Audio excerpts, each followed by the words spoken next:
We live in an era of constant demand. Our attention is treated not as a treasure, but as a commodity to be endlessly harvested. We wake up, and immediately the digital world rushes at us, a torrent of notifications, updates, demands from strangers we will never meet. It feels like an infinite scroll, pushing endless bits of information and urgency into our consciousness. Our minds are wired for constant reaction. They mistake stimulation for meaning and noise for necessity. We have become experts in immediate response. A low-grade alarm is treated as a genuine emergency. The tiny flicker of a notification on the screen generates a spike of cortisol, the stress hormone, as if our entire stability depends on knowing who likes what photo or what percentage point dropped in the global market. This state of perpetual alertness, this anxious readiness for something bad to happen, is exhausting. It leaves us perpetually running on adrenaline reserves we can barely afford. Think about how much small friction feels like a monumental crisis. A slightly slow line in traffic, an email with vague, unsettling phrasing, the sudden disappearance of a friend from our feed. These minor annoyances build up inside us, little pebbles in a shoe, until all we feel is a generalized ache, a low-grade hum of distress that never quite stops. We look at this modern state of anxiety and feel overwhelmed. We see others who seem to manage the chaos effortlessly, those whose demeanor appears unshaken by headlines or deadlines. And so, we start seeking a remedy, searching for some mythical switch that can simply turn off the worry, restore the calm. But peace is not an external object to be found. It is an internal skill to be mastered. The core problem is not the world itself. The traffic does exist, bad weather occurs, people inevitably fail us. The true struggle lies in our relationship with what happens around us. It is how we choose to process those events that dictates the texture of our inner lives. We are conditioned to believe that peace requires perfect predictability, a steady line of low stress. But life, by its very nature, thrives on unpredictable currents. This leads us to an ancient question, one pondered by philosophers thousands of years ago. Where does my power truly reside? Is it in the events happening outside me, which I cannot dictate? Or is it within the judging mind that perceives and reacts to those events? The Stoics offered a profound answer, encapsulated simply by Epictetus. They taught us to draw a clear line, an invisible wall that separates what belongs outside our will from what remains entirely within it. This separation, this recognition of jurisdiction, is the foundational bedrock of modern emotional resilience. We must learn to distinguish between external circumstances, the market crash, the rude comment in passing, the delay in your journey, and our internal response to those circumstances. The storm raging outside is simply information. Our panic inside is merely a judgment about that information. We are not victims of life's randomness. We are authors of our own inner emotional landscape. Consider the sheer weight of modern expectation. We feel pressured to achieve, to know everything, to be constantly optimized. This relentless self-demand creates anxiety because it makes us equate personal worth with external performance. If I am not productive right now, if my feed is quiet, if I do not get the promotion, does that mean I have failed? The Stoics would tell you that this equation is fundamentally flawed. Your inherent value is untouched by your current output. The practice of control is a radical act of mental discipline. It means systematically retraining ourselves to ask, is this within my power? If the answer is no, if it belongs to another person, to fate, or simply to the randomness of physics, then we must perform an act of profound detachment from its outcome. We treat those external matters with academic interest, acknowledging them intellectually, but withholding emotional assent. This does not mean indifference in the modern sense, where ignoring a problem is often interpreted as apathy or withdrawal. No, true Stoic detachment is focused attention. It is simply refusing to let an outside event hijack your core peace. It means treating external stressors like weather, acknowledging that rain falls, recognizing its pattern and force, but adjusting your path so that the water does not penetrate your personal sanctuary of mind. This separation allows us to reclaim vast amounts of mental energy. Imagine all the emotional weight you carry simply worrying about things that will never happen, or things that belong to other people. That is wasted fuel. By consciously refusing to participate in that worry, by saying, that is not my problem to solve, or that is not my reaction to predict, we regain power. We cease being reactive puppets and become deliberate navigators of our own minds. The greatest lesson here, the most liberating insight, is realizing that we are fundamentally responsible for one thing alone: how we choose to respond in the moment. The world will continue its chaotic ballet of noise and drama. It will bring traffic jams, disappointing news, petty arguments on glowing screens, but our ability to maintain a certain inner equilibrium, our calm center, remains entirely ours to cultivate. This is not about becoming emotionless. It is about building the space between stimulus and response.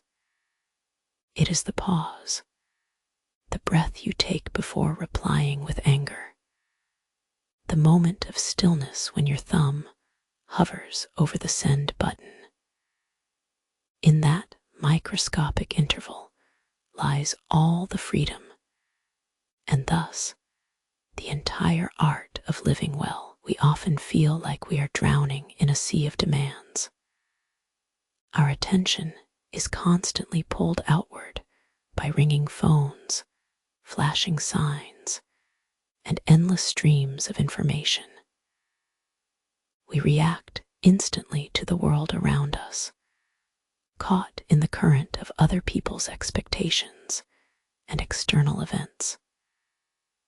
This rapid reaction cycle leaves us exhausted, anxious, and feeling perpetually out of control. But what if that constant tug of war is an illusion? What if the key to peace lies not in mastering the world, but in drawing a line within ourselves.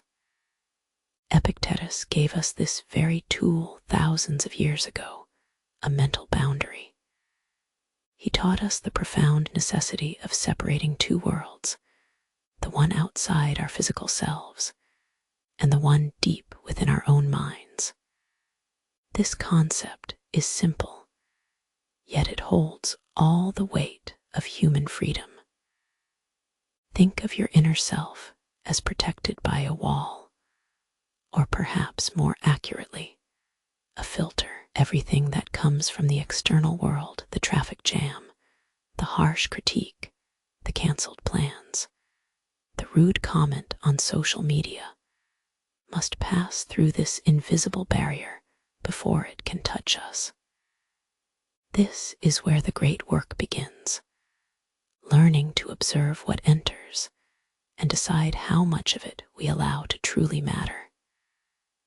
The things outside the wall are unpredictable, overwhelming, messy, and fundamentally uncontrollable.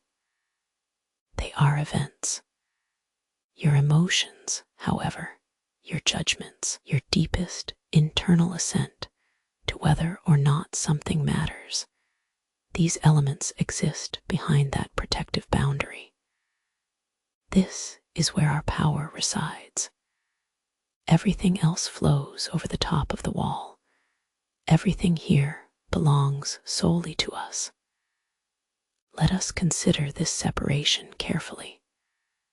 When a stressful event happens, we are trained by modern life to treat it as an immediate threat requiring an emotional response.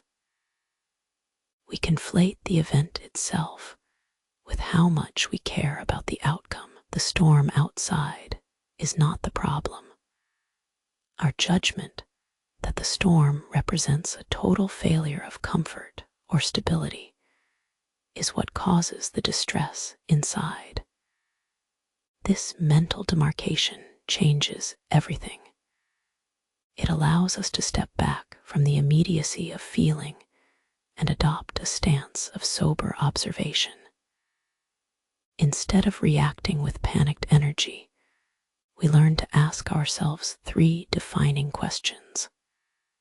First, is this something I can physically change right now?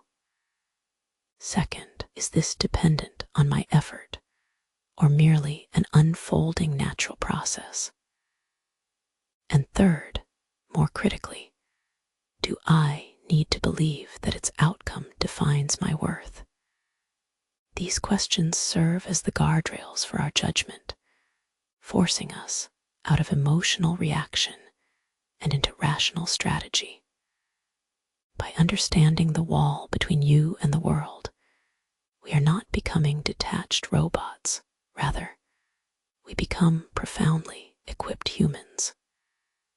We learn to distinguish robust reality from fleeting worry. The true anxiety often arises because we have accidentally treated external events, like the weather or another person's mood, as if they were internal decisions subject to our will. But they are not. They simply are. And accepting that distinction is not resignation. It is liberation. It is realizing that your inner citadel, your mind, is the one place in the universe where you hold absolute jurisdiction. This is not a theory for quiet reflection on a Sunday afternoon. It is an active daily practice. Every time you feel the surge of unnecessary worry, the anticipation of a bad meeting, the lingering irritation from yesterday's conversation, pause. Mentally visualize that wall. See it separating your calm core self from the chaos pressing against its surface. Recognize that the stimulus may be overwhelming, but your response does not have to be. This boundary is portable. You carry it with you everywhere, whether navigating a packed subway car or scrolling through perfect-looking lives online. It demands continuous maintenance. The modern world is relentless at chipping away at this wall of separation. It whispers doubt, it fuels comparison, and it screams urgency. To build resilience, we must train our focus to return, moment after moment, to the question, what truly belongs only to me? When we accept that external difficulties are inevitable, that bad weather happens, that people fail us, that traffic will always exist, our energy is freed up for a more vital purpose, the elegant management of our inner life. This realization transforms worry from an addictive habit into a conscious choice. We move from being passive recipients of circumstance to becoming active custodians of our own peace. It is a disciplined form of mindfulness rooted in classical logic, giving us the power not just to endure the world, but to live within it with quiet authority and unwavering presence. We have spent time considering the difference between what happens to us and how we respond to it. We learned that most of our emotional distress does not come from external events, but from the judgments we make about those events. This recognition is perhaps the most challenging and powerful mental shift any philosophy can ask of us. It asks us simply to pause, to observe the event, and then to acknowledge where our power truly lies within the realm of our own minds. But how does this principle look in real life? How do we apply the sophisticated wisdom of a philosophy like Stoicism when we are merely stalled on an overly crowded street? We must move beyond the classroom concepts and into the messy reality of our daily commutes, because that is where true character, and therefore genuine freedom, is built. Consider the mundane frustration of being caught in gridlock traffic. It is not inherently stressful. A line of stationary cars is just physics, a collection of metal obeying inertia. Yet, for many of us, it immediately triggers a cascade of emotions: anger at other drivers, frustration at the time lost, anxiety about arriving late.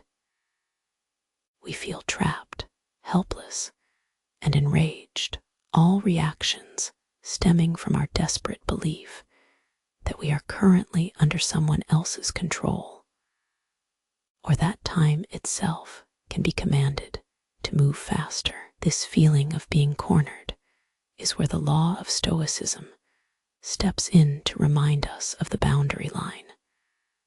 Our anger has no jurisdiction over the traffic flow.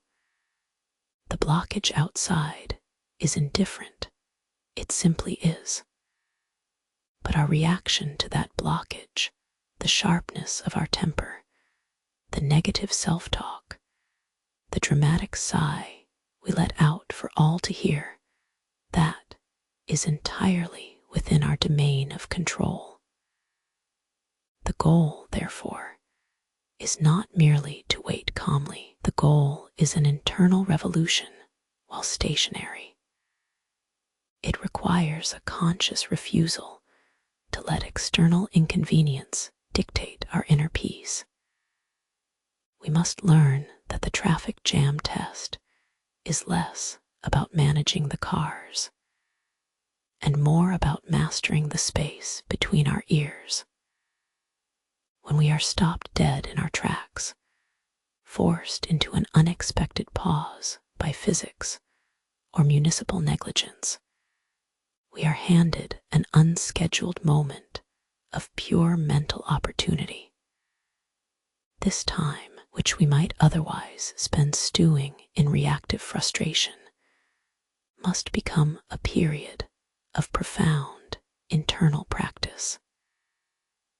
Instead of letting our minds replay the grievances of the day or imagining the worst-case scenario for our delayed arrival, we practice redirection.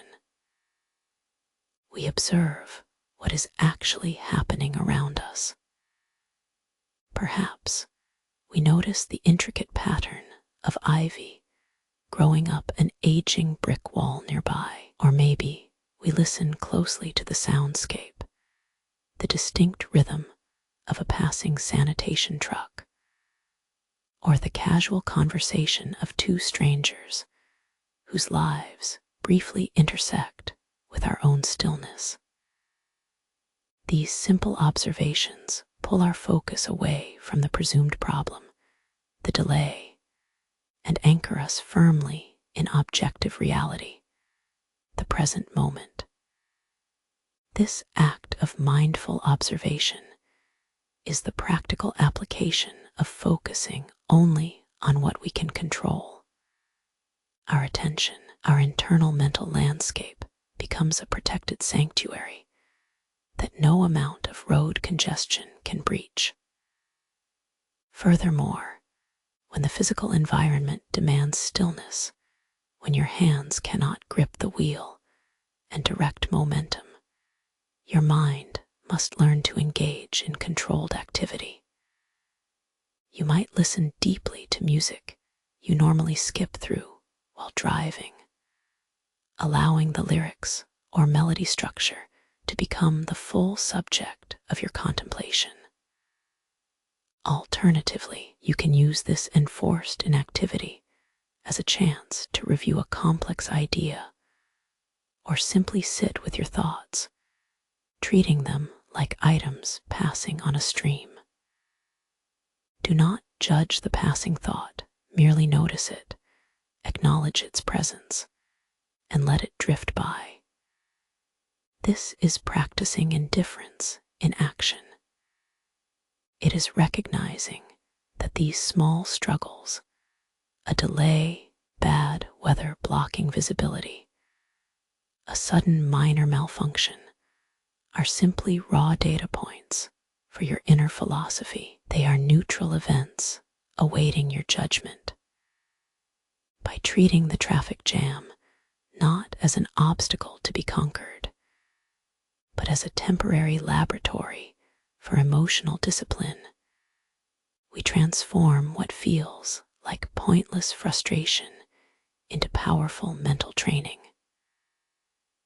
We prove to ourselves that even when stripped of our external freedom of movement, we retain absolute sovereignty over our core self, our judgments, our focus, and our ability to choose where we invest our attention. This mastery over the mind in the face of small, irritating frustrations builds a deep-seated muscle resilience. It teaches us that true peace is not dependent on clear roads or predictable schedules.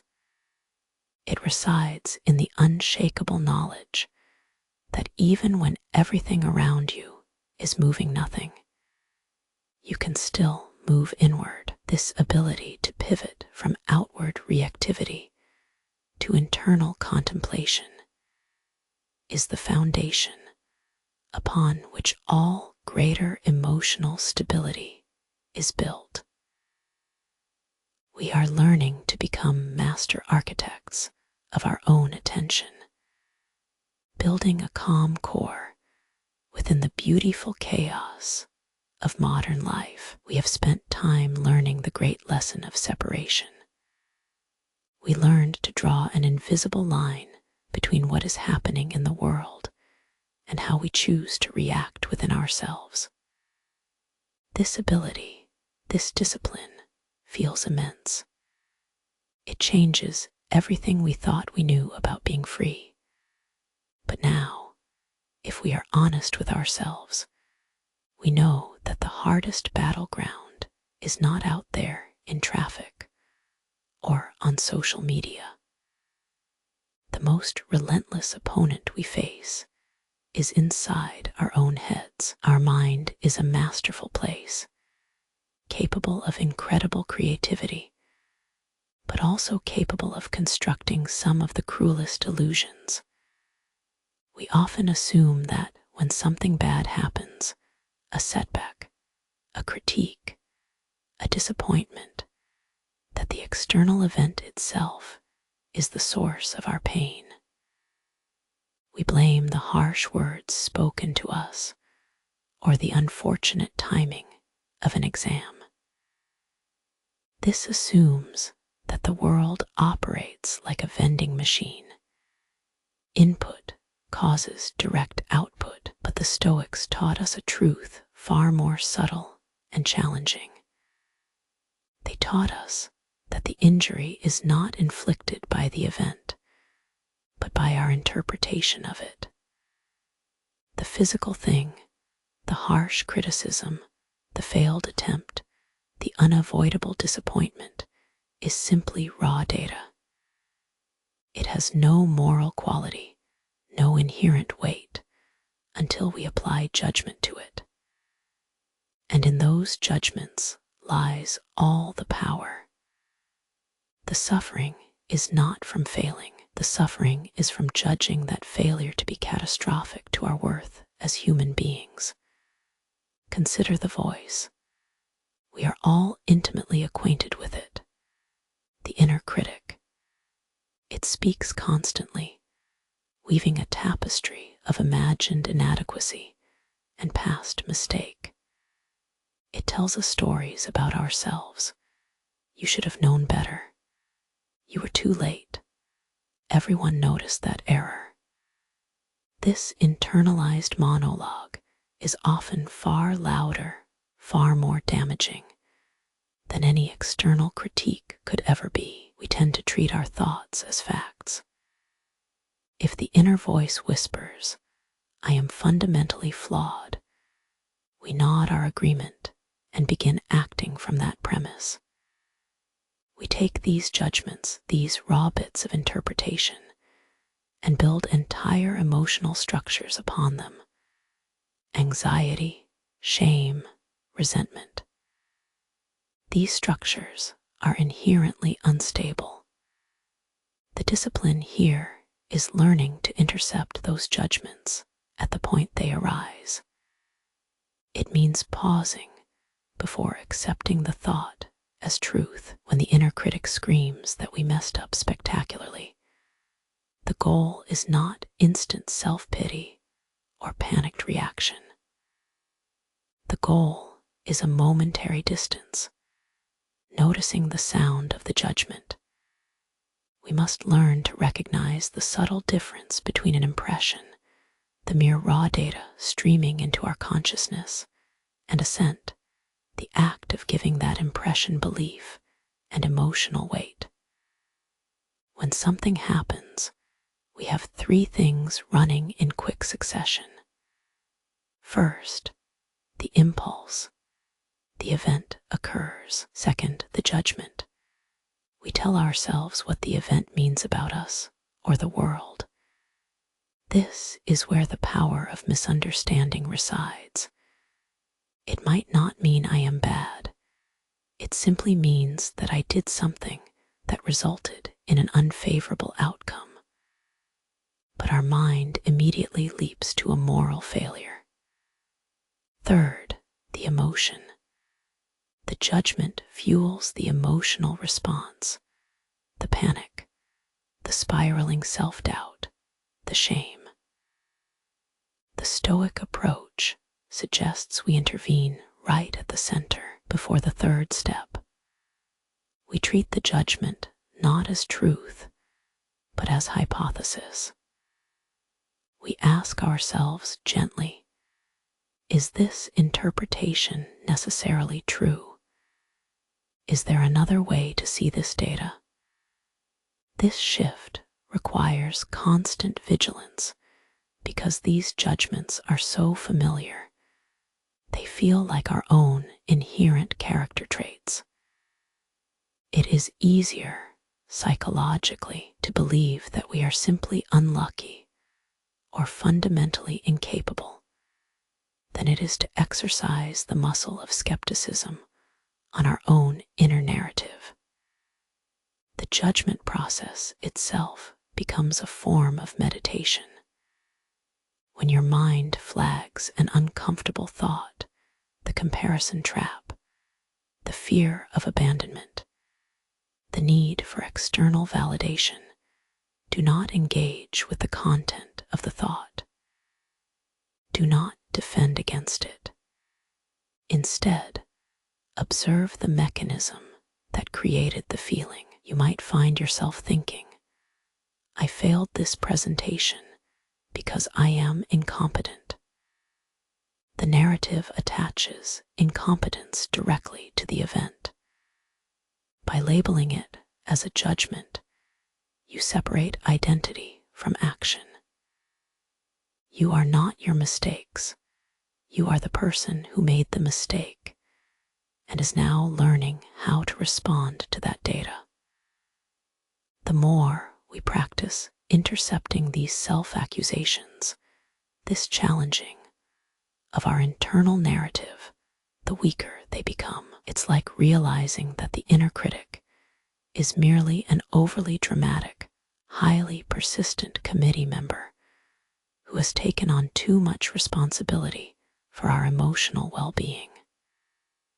We begin to see that most suffering is a habit of faulty labeling.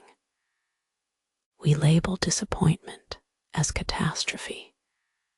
We label setback as destiny. By simply observing the judgment, we strip it of its assumed certainty and its overwhelming power. This ability, this metacognition, the act of thinking about our thoughts, is perhaps the greatest gift of philosophical training.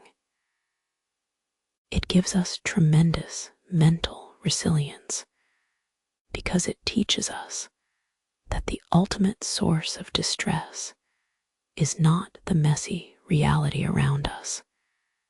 It is the story we tell ourselves about that messiness. We have spent time examining the mighty structure of our minds. We learned that much of what troubles us does not come from the events themselves, but from the stories we tell ourselves about those events. Our judgments are the true source of stress, but knowing this distinction is only the first step. The real work, the difficult journey toward inner peace, lies in applying it. It requires a subtle art, the art of controlled indifference. We must redefine what many people misunderstand when they hear the phrase, "don't care." This does not mean apathy or emotional numbness. To truly surrender to carelessness is to achieve focused attention. It means choosing where to place our mental energy and deliberately withdrawing it from sources of unnecessary turmoil. It is a profound act of self-defense for the soul. Consider the modern arena of social life, the petty argument unfolding across glowing screens. The headline might be dramatic, the commentary venomous. The potential fallout seems immense. We instinctively feel compelled to jump in to correct the record or to defend our position, even when neither is necessary. Our instincts pull us toward reaction, fueled by a perceived need for justice or belonging. But what if we paused? What if we remembered that much of this digital drama, this torrent of opinions and accusations, exists entirely outside the domain of our control. Who dictates the conversation's direction? The people involved, which means their internal state, their biases, and their capacity for reasoned discourse are fundamentally beyond your command. The impulse to react is merely a biological reflex, an automatic attempt at engagement. But as Stoics teach us, we have the sovereignty of attention. We can decide which battles are worth fighting. And often, the realization that not every slight deserves a reply, and not every unfolding drama requires our intervention, is utterly liberating. This detachment is not resignation. It is strategic emotional withdrawal. It is recognizing that expending effort to change another person's mind or to resolve a conflict initiated by malice often drains far more energy than the conflict itself ever required. By allowing the concern to pass harmlessly, by observing the drama from a distance, like watching a play through a window pane, we diminish its inherent power over us. The emotional life is messy and reactive. We are wired for attachment. We fear loss, rejection, and being wrong. This intense investment makes us incredibly vulnerable when external circumstances betray our expectations of fairness or connection. The little slights, the misunderstood messages, the perceived betrayal, these strike us because they threaten a narrative structure we have built around ourselves. Indifference, in this highest philosophical sense, is not about lacking feeling. It is about adjusting the weight we give to those feelings. It is realizing that the distress we feel is proportional not to the event itself, but to the value judgment we assign to the outcome. If the loss of a minor online disagreement does not threaten your core values or your sense of self-worth, then its potential negative impact shrinks to nothing. Think of it like a butterfly effect, not of causing grand change in the world, but of affecting our internal landscape. When we decide that a small piece of gossip or an exaggerated social media post simply does not concern us, that it falls into the category of indifference, we are allowing a quiet mental force to pass through. This little choice to let go builds cumulative emotional immunity. It is like letting a minor worry flutter past your consciousness, recognizing its transient nature, and watching it dissipate without you having to fight it or grab at it. The practice begins with labeling. When an urge surfaces, the urge to check the comments, the urge to reply sharply, the urge to overanalyze a benign slight, we simply label that impulse. This is unnecessary concern. We acknowledge it as data, recognizing its external source and its low value in our internal economy of peace. This gentle refusal to engage in pointless worry doesn't guarantee instant tranquility. The modern world is designed to generate stress hooks, constantly pulling us back into the cycle of reaction. There will be days when indifference feels foreign, when your instinct screams for you to care deeply about every detail. This is normal. This constant pull is merely practice. It is training a muscle that requires repetition. Every time you choose to observe the chaos rather than participate in it, you are reinforcing that inner wall we spoke of earlier. You are strengthening the separation between yourself and the noise surrounding it. The greatest wisdom offered here is not about how to change the world, for that remains outside our jurisdiction. It is about mastering the singular space within us, the judgment itself. To cultivate this mental distance is to find a quiet, resilient victory over anxiety, allowing you to navigate life's inherent messiness with dignity, peace, and focused grace. You are choosing self-mastery over emotional exhaustion. We have spent time examining the edges of our control, the traffic jam, the social media fray. We learned to distinguish the event from our response. But perhaps the deepest source of human suffering is not found in external chaos. It resides within the restless machinery of expectation itself. The mind is a remarkable, powerful thing, but it is also an exceptionally demanding one.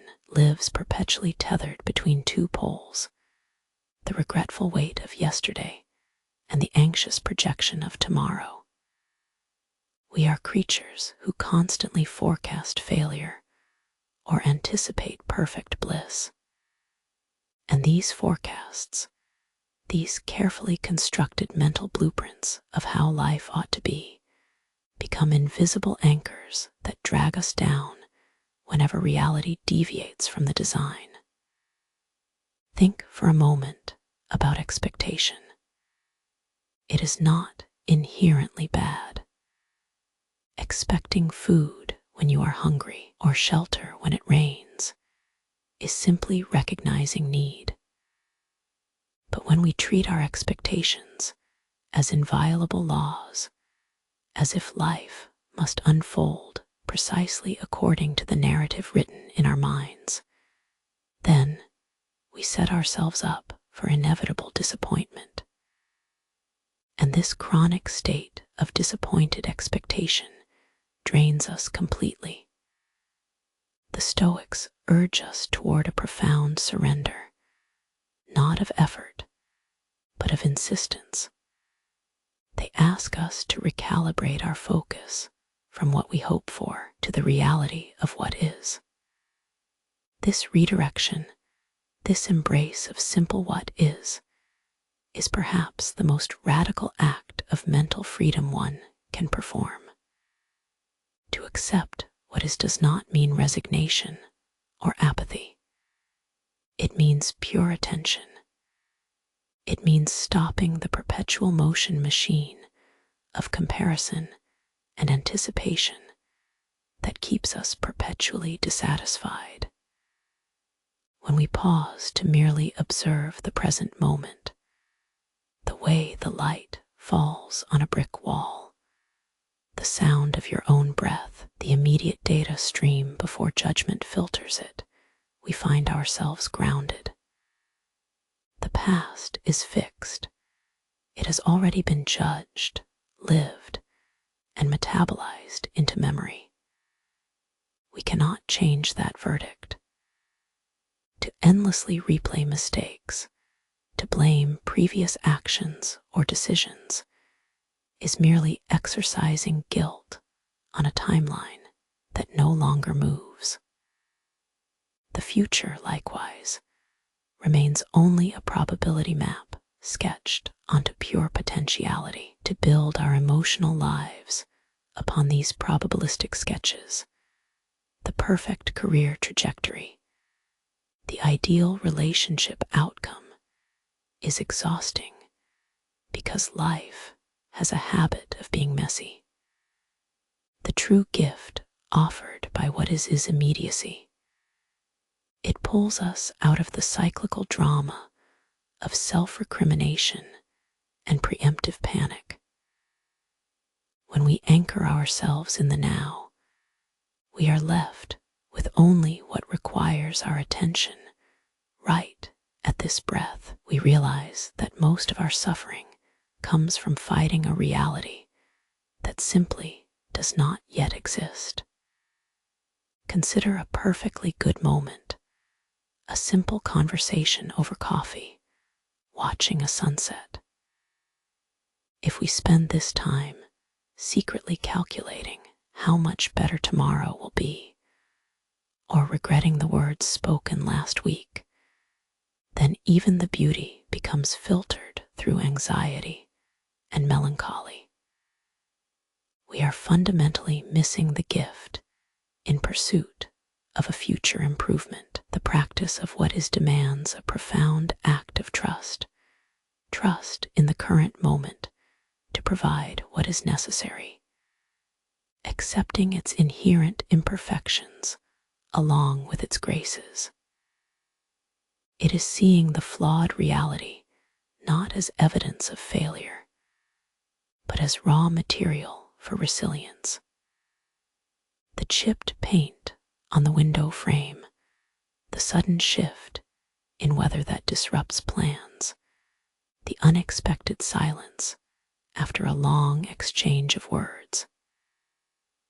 These are all simply what is, and by learning to treat these moments, the minor disappointments, the incomplete tasks, the unremarkable days, as sufficient unto themselves, we begin to liberate immense reservoirs of emotional energy. We stop fighting the flow. We allow ourselves to exist within the natural rhythm of existence, rather than attempting to force an artificial order onto it. This is not merely acceptance. It is an active state of focused power.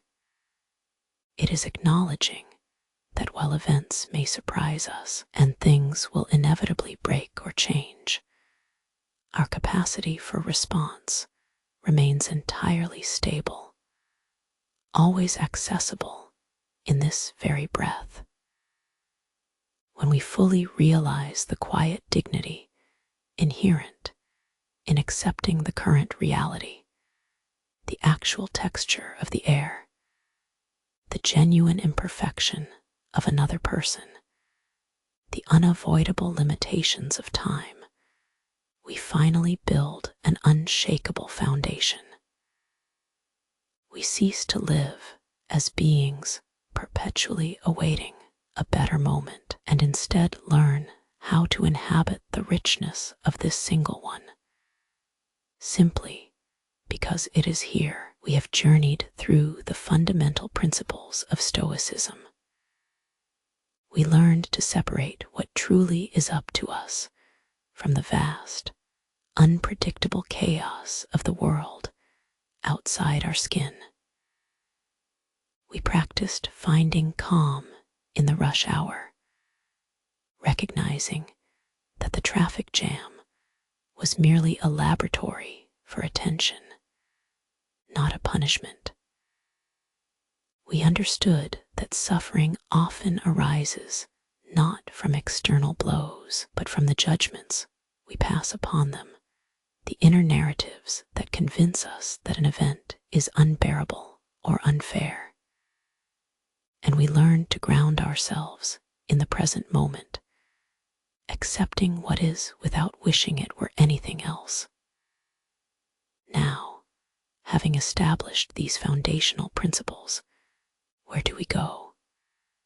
How does one move from understanding theory to living a resilient life when stress inevitably finds its way back through the cracks? This chapter, therefore, must be about equipment. It is about giving you tools, mental implements that act as both shields and guides. A shield suggests defense, protection against incoming blows.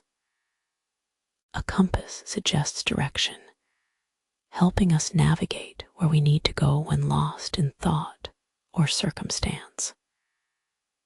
Resilience, my friends, is not the ability to never feel stress. It is the proven capacity to return to center after having been struck. It is a habit of recovery. To build this resilience, we must be disciplined practitioners of our minds. We cannot simply think these ideas once and then forget them when the next email pings or the weather turns sour. Philosophy is not a spectator sport. It is daily resistance training for the soul. The first tool, the shield, is the rigorous interrogation of assumptions. When anxiety strikes, often cloaked as an urgent need to react, we must pause and apply the philosophical filter. We treat every alarming thought, every sudden spike of worry, not as a truth, but as raw data that requires immediate inspection. What is this feeling demanding of me? Is it built upon certainty or merely upon fear? Often we are victims of what Seneca called fantasia, the fleeting, unexamined image our minds conjure. These images feel real, they carry emotional weight, yet they have no intrinsic reality. Imagine a powerful current of doubt pulling at you. The shield tells you to stop. It forces you back to the boundary we established earlier. What is in your immediate power? Is the worry itself within your control, or only your response to it? By questioning the premise of the fear, by asking, is this judgment necessary? We drain its emotional fuel. This act of intellectual distance separates us from the reactive puppet state and reinstates our status as free, thoughtful agents. Next, we consider the compass. If the shield is for defense, the compass is for direction. It requires us to reorient ourselves toward virtuous action in the moment. When everything feels chaotic, a missed deadline, a strained relationship, an unpredictable global event, we must remember that our highest locus of control remains within our choices. Our choices regarding effort, our choices regarding honesty, and our choice regarding compassion. The compass points us back towards these core virtues. Consider the practice of focused attention as your navigational aid. Modern life is a constant distraction machine designed to fragment our focus across endless notifications and peripheral dramas. The goal of Stoic resilience is the opposite. It is deep, single-minded focus on the present task and virtuous intention. When you find yourself slipping into generalized worrying about next week's meeting or last year's slight, the compass reminds you to pivot back, anchor yourself to a physical sensation, the feeling of your feet on solid ground, the temperature of the air against your skin, the rhythm of your breath. This brings us to practical tools, techniques that can be used in the instant before panic sets in. The first is journaling, but not just emptying thoughts onto paper. It must be used as a structured philosophical exercise. When anxiety demands an answer about something you cannot change, say, bad weather blocking your trip, the prompt becomes, given my complete lack of control over this event, what single action remains within my sphere of influence? The answers invariably point back to acceptance, preparation, or redirection of internal resources. The second tool is the intentional pause. We often react instantly, driven by emotional habit. The resilience builder forces us to create space between stimulus and response.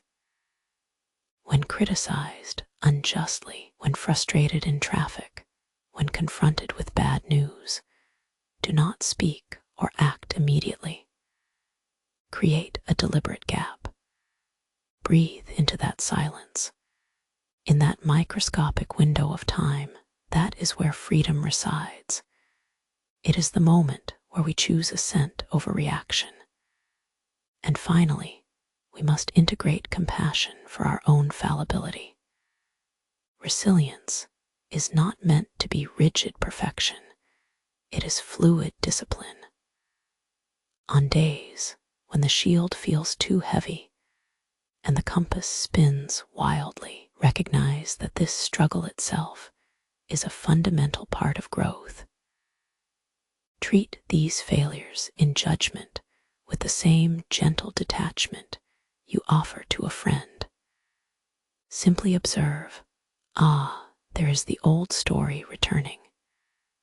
Naming the pattern weakens its power. These tools, the rigorous questioning, the shield, the return to virtue and presence, the compass, the intentional pause, and compassionate self-observation are not mere intellectual hobbies. They are mental armor. They allow us to walk through the unavoidable turmoil of life, knowing that while we cannot command outcomes, we retain supreme sovereignty over our inner fortress. The journey from abstract philosophy to lived reality is demanding. But by consistently employing these techniques, you cease being a victim of circumstance and become the architect of your own mind. You build not just endurance, but true, unshakable mental freedom. We have traveled a long way already. We've looked at the overwhelming currents of modern life, the constant demands, the ceaseless noise of expectation, the worry about things outside our reach. We learned that much of our suffering is not caused by the events themselves, but by the stories we tell ourselves about those events. We built a wall between what happens to us and how we choose to respond. This separation was uncomfortable at first, like accepting that worrying itself is sometimes just self-imposed turmoil.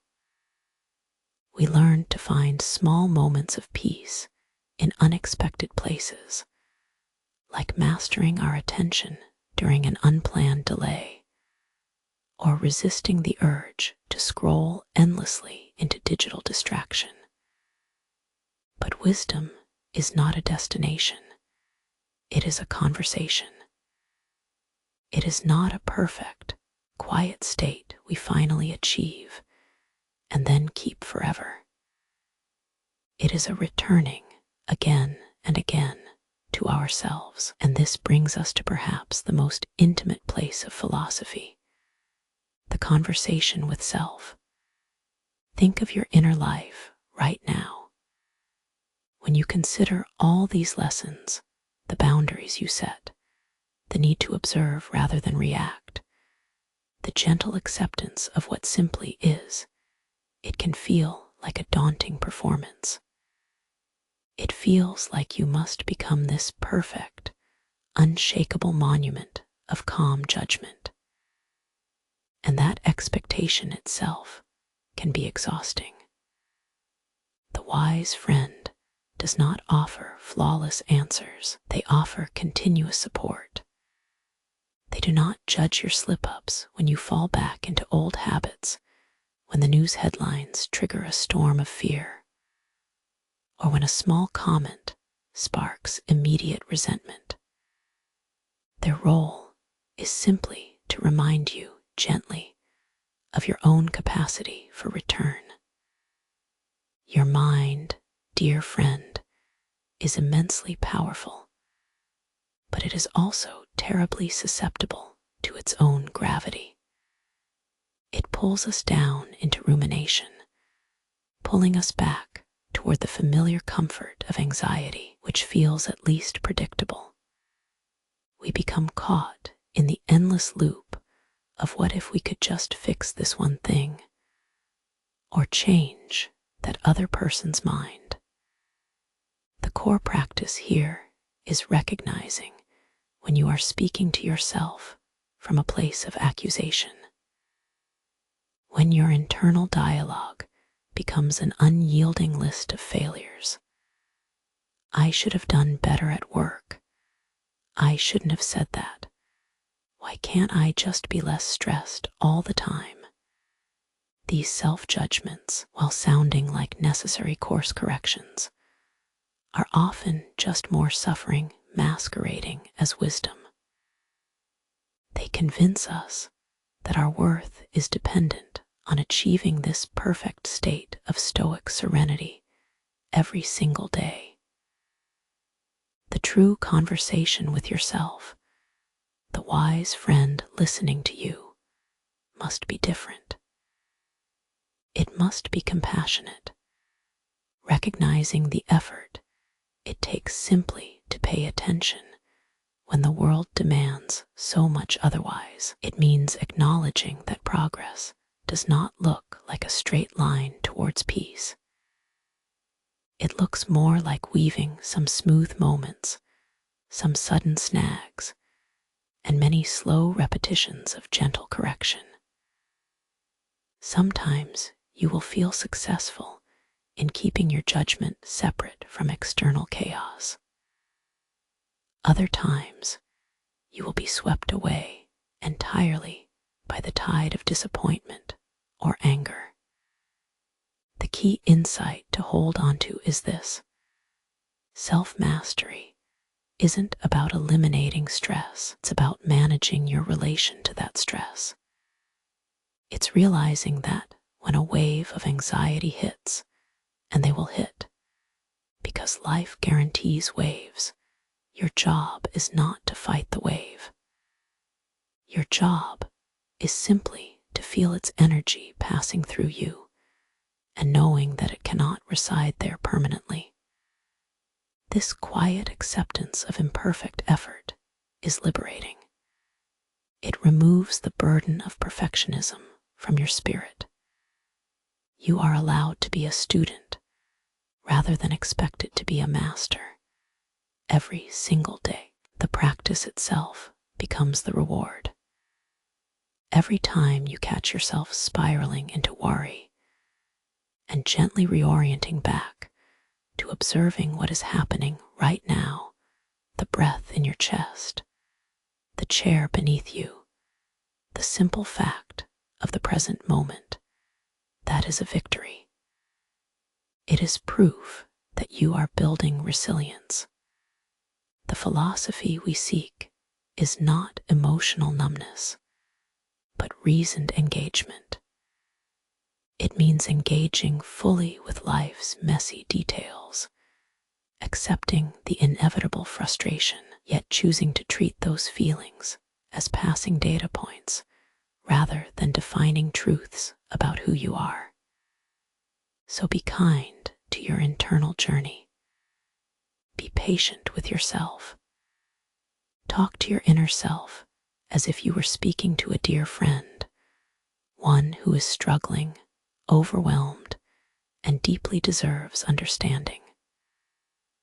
Remind that friend that the goal is not flawless serenity, but consistent kindness toward the struggle itself. That consistency, over time, carves out an unshakable peace at the core of being. We have spent time examining the battlefield of our minds. We learned that much of our discomfort does not come from the harsh external world, but from the battle we wage against reality itself, from fighting what simply is. This inner war demands a brutal honesty about where we draw our lines in the sand. If Stoicism taught us to focus on our internal response, then this chapter asks us to apply that discipline to the most complex and often messy domain of all, human relationships.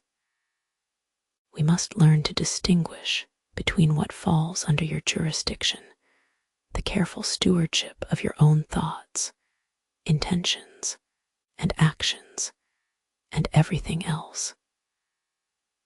The hardest lesson a person can learn is how to accept the power of no.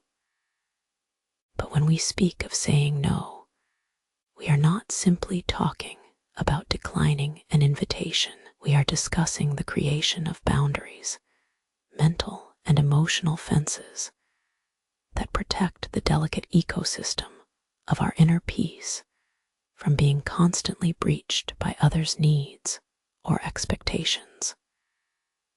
We live in a culture that conflates care with obligation.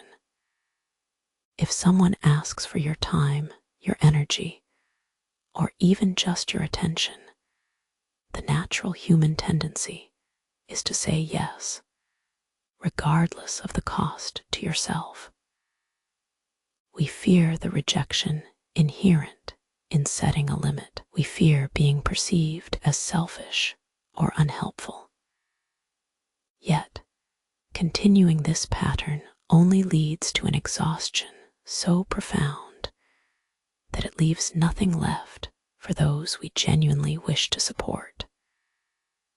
The Stoics would remind us that while compassion is a virtue, boundless availability is not. To treat our own emotional reserves like an unlimited resource is the fastest way to become depleted and bitter.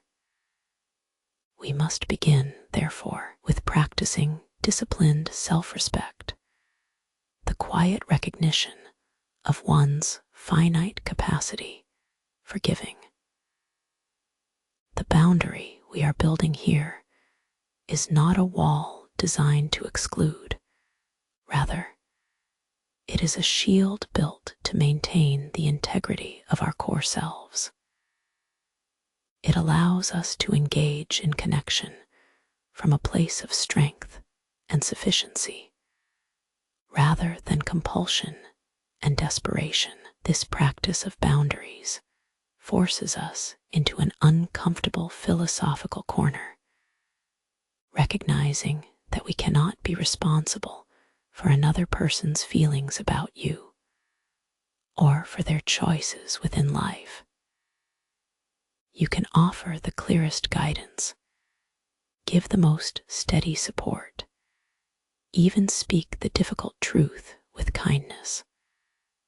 But ultimately, the choice and the emotional consequence belong entirely to them. Consider a friend who consistently expects you to solve their deep-seated problems, to be the flawless confidant who always has the perfect answer.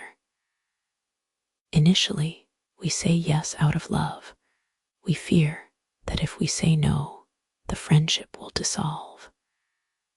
But what if saying no is actually the greatest gift we can give? Not just to ourselves, but sometimes, paradoxically, back to the friend themselves. The gentle power of a firm boundary acts as a mirror. It forces both parties into a necessary space of examination. For us, it mandates self-knowledge. What do I truly need to sustain my peace? And for them, it requires accountability for their own emotional dependency on us. Learning this takes patience. Our habit is one of overgiving. Our gut reaction is panic at the possibility of disappointing someone. The work, therefore, is not a single declaration, but 1,000 small withdrawals, a careful no to unnecessary tasks, a quiet inability to listen when we are already over capacity, and an honest admission of where our limits lie. This discomfort is productive. It is the friction required to polish the steel of self-sovereignty. Every time we practice stating a boundary calmly and kindly, I care about you, but I simply do not have the bandwidth for that right now, we are practicing radical freedom. We are demonstrating that our sense of worth does not depend on external validation or successful people-pleasing. The emotional weight we carry when we let others dictate the pace or depth of our involvement is immense. It is a burden of assumed responsibility. The Stoic way shifts this load back onto its rightful owner, the person making the choice, and therefore owning the outcome, accepting no, both from ourselves in terms of what we will commit to, and accepting that others may say no to us, is the foundational act of emotional self-mastery. It frees us from the tyranny of expectation, a subtle but relentless force that dictates our worth through the perceived approval of others. This freedom allows us to be truly present in moments when we are together with people, when we know that our core resources and sense of peace remain secure within us, independent of whether they show up or how disappointed they might feel by a boundary. We can engage with genuine, unburdened presence. We give connection from abundance, not deficit. The resulting resilience is profound. It means knowing that while you cannot fix another person's heartbreak, nor their career choices, nor their inability to understand your limitations today, you can absolutely control the sacred space between your own spirit and the noise of external demands. This realization is the ultimate act of philosophical freedom. We have spent this journey recognizing the immense weight of what we try to control. We learned that our hands are ultimately not meant for changing the seasons, or the thoughts of others, or the sudden frustrations of modern life. All these external forces, the perfect sunset, the unpredictable traffic flow, even the kindness of a stranger, they are given to us. They exist simply. The victory we seek is therefore not a spectacular change in our circumstances. It is something quieter, something entirely internal. It is finding peace where we least expect it, within the sheer ordinary business of being alive. This quiet victory is the realization that the world will always be messy, unpredictable, and sometimes deeply disappointing. This does not mean giving up or becoming passive. On the contrary, true freedom is an intense form of engagement, an active mastery over our attention. It means walking through the chaotic, unremarkable minutes of a Tuesday afternoon with the full consciousness of someone who understands their own sovereign mind. It means choosing to pay attention not just to the grand gestures of life, but to the texture of the sidewalk, the specific quality of light on an old building, the rhythm of one's own breath. Remember the lessons we have gathered. the boundary between what is within us and what lies beyond it. The judgment that colors every passing impression, the necessity of setting those gentle but firm boundaries to protect our inner peace. We have built a mental shield against unnecessary worry and a compass that points back toward simple virtues, effort, honesty, presence.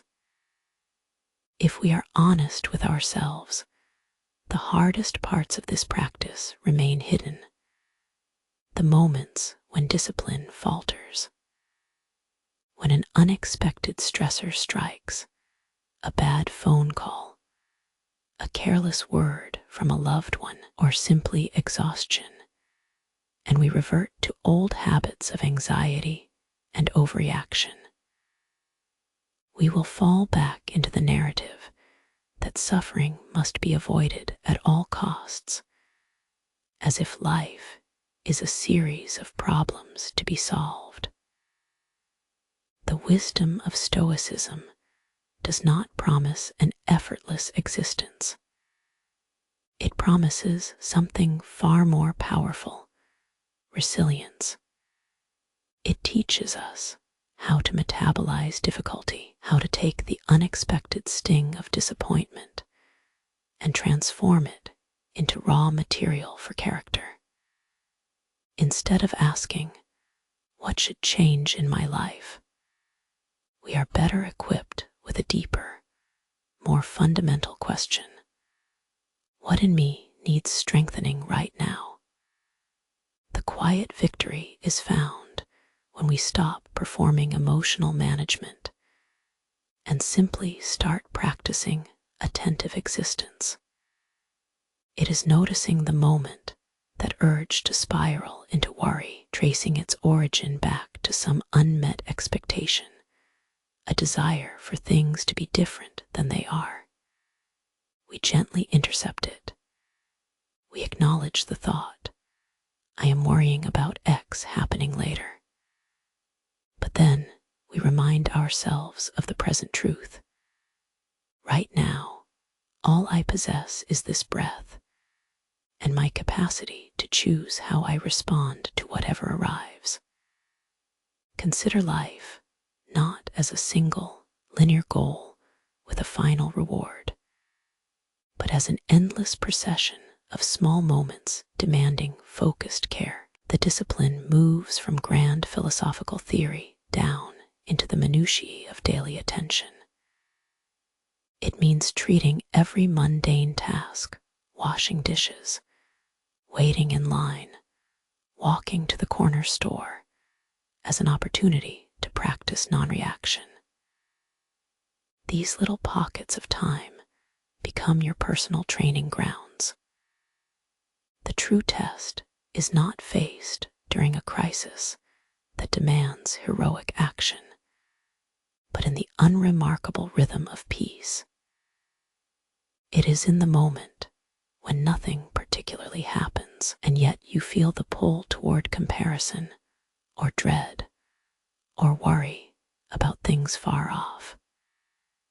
In that empty space, that space between stimulus and your chosen response, you find freedom.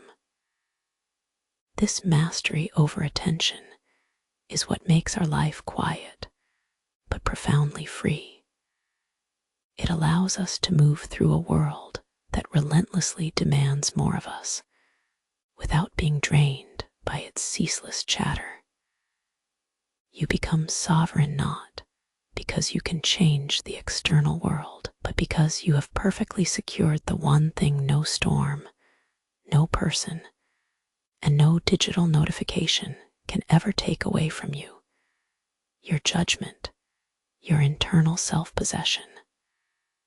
And so, we conclude this study of resilience with a final understanding. Life will continue its course, beautiful chaos mixed with frustrating routine. Expect the difficulty. It is part of the human condition. But now, When difficulty arrives, you have practiced turning toward your inner locus of control. You can greet the next inevitable setback, the minor disappointment, or the sheer complexity of existence, not with dread, but with a measured, almost calm anticipation. Not because everything will be easy, it never is, but because you know yourself to be steady. You know that the most profound act of rebellion against chaos is simply to notice your own mind working and guide it back home, moment by careful moment, until finding that deep, enduring sense of peace